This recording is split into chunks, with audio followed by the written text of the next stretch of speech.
এমন সাজে সাজলো সুন্দরী জমেলায়, আসমানের ওই চন্দ্র যেন নামলো দুনিয়ায়।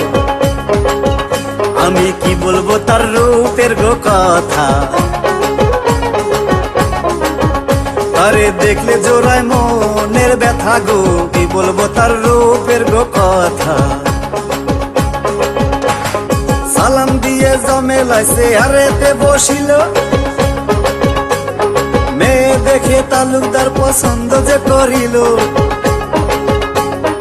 100 টাকা দিয়ে পছন্দ করে যায়, রবিবারে ছেলে দেখার দাওয়াত দিয়ে যায়।